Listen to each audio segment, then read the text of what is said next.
네, 설탕과 소금값이 크게 오르면서 가공식품 물가에 줄줄이 영향을 줄 거란 우려가 나오고 있습니다. 네, 김장철을 앞두고 농산물 가격도 심상치가 않습니다. 여기에 중동 지역 갈등까지 겹치면서 우리 경제 고유가 변수도 늘었습니다. 경제부 양희력 기자와 함께 물가 문제 짚어보겠습니다. 네, 안녕하세요. 네. 안녕하세요. 안녕하십니까? 우리 뒤로 익숙한 조미료죠. 설탕, 소금이 쭉 걸려 있는데 이 설탕, 소금 값이 심상치 않다고 들었습니다. 이 물가 상승률이 1년 만에 최고치를 기록했다고요? 맞습니다. 지난달 설탕과 소금의 물가 상승률이 1년 만에 최고치를 기록한 것으로 나타났습니다. 통계청 국가통계 포털을 보면요. 네. 지난달 설탕 물가지수가 1년 전보다 16.9%가 올랐습니다. 지난해 9월 이후에 1년 만에 최고 수준입니다.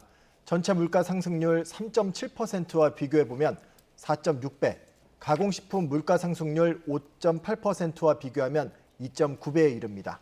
유엔 식량농업기구에서 발표하는 세계 식량 가격 지수가 있는데 이거를 살펴봐도 지난달 대표 품목 가운데 설탕만 거의 유일하게 지난해보다 가격이 48.4%나 올랐습니다. 소금 가격도 최고치를 기록했습니다. 물가 상승률이 17.3%로 지난해 8월 이후 1년 1개월 만에 가장 많이 올랐습니다. 폭우와 태풍 등의 영향으로 생산량이 줄고 또 일본 후쿠시마 원전 오염수 방류로 수요가 늘어난 영향으로 풀이됩니다. 네, 그런데 이게 설탕이랑 소금 가격만 단순히 오르는 거로 그치는 게 아니라 그걸 재료로 쓰는 가공식품 또 외식 물가 가격에 연쇄적으로 영향을 주기 때문에 우려가 커지는 거잖아요. 그렇습니다. 설탕 같은 경우에는 과자나 빵, 아이스크림 뭐 이런 것들 가공식품들에 주로 쓰이고 있고요. 네. 소금은 음식을 조리할 때 빼놓을 수 없는 식재료 가운데 하나입니다. 네. 이렇다 보니까 설탕과 소금 가격 인상이 가공식품이나 외식 물가에 연쇄적으로 영향을 주지 않을까 우려가 나오고 있는 겁니다. 실제로 지난달 외식 물가 상승률을 보면 소비자 물가지수 전체 평균보다 1.2%포인트가 높은 4.9%로 28개월째 평균을 웃돌고 있습니다. 세부 품목 39개 가운데에는 평균을 웃도는 품목이 31개에 이릅니다. 그러니까 10개 가운데 8개 품목이 평균보다 많이 오르고 있다는 얘기입니다. 가뜩이나 외식 물가가 많이 오르고 있는데 소금이나 설탕값 때문에 더 오르는 것 아니냐 염려가 나오고 있습니다. 네. 설탕이 물가 인상을 부채질할 경우 슈거와 인플레이션을 합쳐서 슈거플레이션이라고 합니다. 네. 여기에 소금값까지 오르면서 하얀 재료가 물가 상승을 부추긴다는 의미에서 화이트 인플레이션이라는 말까지 나오고 있습니다. 네, 방금 양 기자가 슈거플레이션에 이어서 화이트플레이션이라고 언급을 했는데 흰색 식품하면 또 우유도 빠질 수가 없고요. 앞서 원유 가격이 올랐는데 다른 관련 식품으로까지 가격 인상을 유도하고 있는 겁니까? 네, 이렇게 되면 또 이제 밀크와 인플레이션을 합친 밀크플레이션이 되는 건데요. 네. 시장에서는 밀크플레이션이 현실화하고 있다는 반응이 나오고 있습니다. 우유 원유 가격이 오르면서 지난 1일부터 흰 우유 제품 가격이 일제히 올라서 1리터 기준으로 대형마트에선 3,000원에 가까이 올랐고 편의점에서는 3,000원이 넘습니다. 당장 우유로 만드는 생크림 가격도 오르기 시작했고요. 매일유협이 생크림 제품 출고가를 최대 9%까지 인상하기로 해서 제과와 제빵업계 부담도 커지게 됐습니다. 네, 근데 제과제빵 업계 부담 더해서 어제부터 보니까 맥주 가격도 올라서 이 서민 먹거리 부담이 커지게 되는데 여기 김장철 다가오면서 농산물 가격도 심상치가 않다고요. 뭐 이쯤 되면 오르지 않는 것이 없다고 해도 네. 과언이 아닐 것 같습니다. 김장에 꼭 필요한 재료가 배추하고 소금인데 소금 가격이 심상치 않습니다. 한국농수산식품유통공사 자료를 보면요.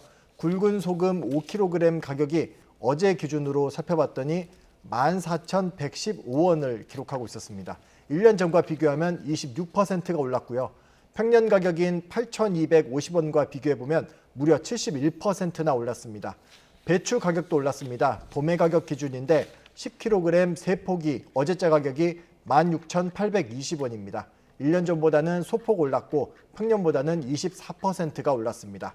다만 일반 소비자들이 시장이나 마트에서 구매할 때 가격인 소매 가격은 오름폭이 적었습니다. 어제자 배추 한 포기 가격이 소매 가격입니다. 6,905원인데 1년 전보다는 소폭 내렸고 평년 가격보다는 9% 오른 수준에 그쳤습니다.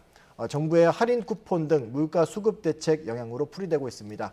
그런데 고춧가루나 대파, 생강 같은 김치를 담글 때 들어가는 각종 부자재 가격이 있는데 이것들은 10%에서 20%가량 지난해보다 오른 것으로 나타났습니다. 네, 그래서 우리가 화면 왼쪽에 단 제목도 안 오르는 게 없네로 달려 있는데 자, 올여름 폭우 때문에 제철 신선 채소류 값도 크게 올랐거든요.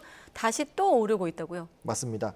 쌈채소 가격도 역시 농수산유통공사 가격을 준비했는데요. 함께 네. 보면서 살펴보면요. 지금 적상추가 100g 소매 가격 기준입니다. 상품인데 어제자 가격을 제가 살펴봤더니 지금 1,612원으로 나타났습니다. 1년 전보다는 58%가 지금 오른 것으로 나타나고 있고요. 네. 청상추 가격은 어제자 가격이 1,771원, 1년 전보다는 59%가 오른 것으로 나타났습니다. 풋고추도 한번 볼까요? 100g의 상품 기준인데 어제자 가격이 1,798원, 1년 전과 비교하면 1,341원이니까 34%가 올랐고 또 깻잎도 어제자는 3,091원입니다. 1년 전과 비교하면 18%가 올랐습니다.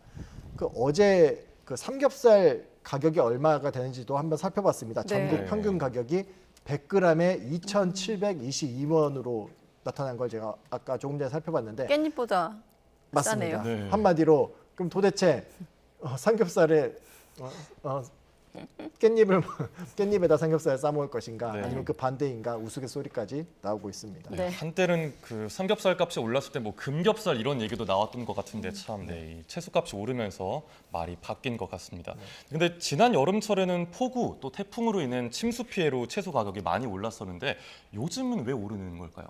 농림축산식품부 담당자에게 한번 확인해봤습니다. 상추 가격 같은 경우에는 최근에 일교차가 크잖아요. 일교차가 커지면서 생육 부진이 일어나고 있다고 합니다. 이걸 이유로 꼽았는데 산지 출하량이 줄어서 공급이 줄고 있다는 겁니다. 또 최근에는 긴 연휴가 이어지면서 나들이객들이 늘어났죠. 그래서 이것도 또 한 가지 요인으로 보고 있습니다.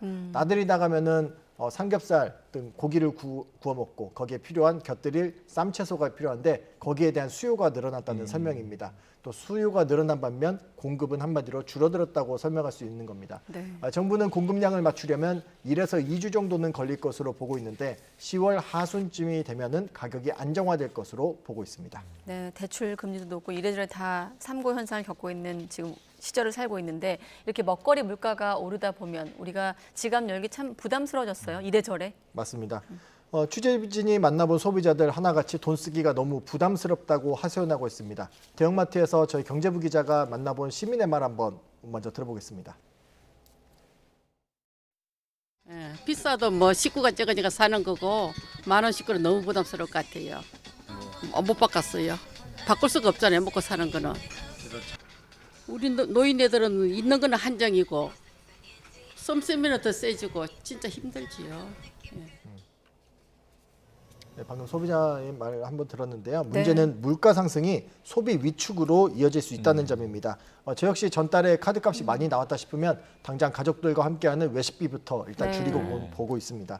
경제 반등을 위해서는 생산과 수출도 중요한데 내수시장 활성화도 빼놓을 수 없는 요소입니다.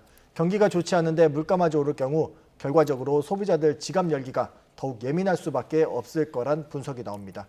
이번에는 전문가의 설명 들어보겠습니다. 소비자는 최근에 이런 가격 변동을 보다 민감하게 받아들일 수밖에 없겠죠. 지갑이 굳게 닫히는 모습을 보일 수밖에 없습니다. 월급이 그대로라면 물가가 오르기 때문에 실질적인 소득은 줄어들기 때문입니다. 네, 월급 빼고 성적 빼고 다 오른다 이런 말이 언제 사라질지. 자, 여기에다가 지금 이스라엘 팔레스타인 하마스 무장정파 사이 무력 충돌까지 돌발 병수 악재가 등장했거든요. 우리 경제에 좀 어떤 영향을 미칠까요? 중동에서 수입하는 유가가 있는데 유가가 자칫 급등할 우려가 있습니다. 네. 이렇게 될 네. 경우에는 또 국내에서 물가 상승을 부채질할 우려가 생길 수 있는 거고요. 이 때문에 정부는 모든 가능성을 열어놓고 상황을 예의주시하고 있습니다. 김병환 기재부 1차관은 비상경제차관회의에서 금융외환시장과 실물경제 상황을 24시간 점검하고 상황별 대응계획 재점검에 나섰습니다. 이와 함께 국제유가 변동성 확대에 편승한 석유류 가격 인상을 막기 위해서 특별 현장 점검을 시행하는 등 물가 관리 노력도 강화하기로 했습니다. 세계 경제 역시 중동 사태에 주목하고 있는데요. 국제통화기금 IMF는 이스라엘과 팔레스타인 무장정파 하마스 사이에 전쟁이 확대되면 세계 경제가 위협받게 될 거라고 경고했습니다. 전쟁 확대로 유가가 오를 경우 인플레이션을 촉진하고 경제 성장을 저해할 수 있다는 겁니다. 코피나스 수석 부총재는 IMF 자체 모델링을 따르면 유가가 10% 상승할 경우 1년 후에는 인플레이션이 0.4%포인트가 더 높아진다고 밝혔습니다. 또 글로벌 생산도 0.15%포인트 감소해서 경제적으로 이미 어려운 환경에 있는 각국 중앙은행을 더욱 어렵게 할 거로 내다봤습니다. 네, 여기까지 듣겠습니다. 경제부 양희력 기자였습니다. 수고했습니다.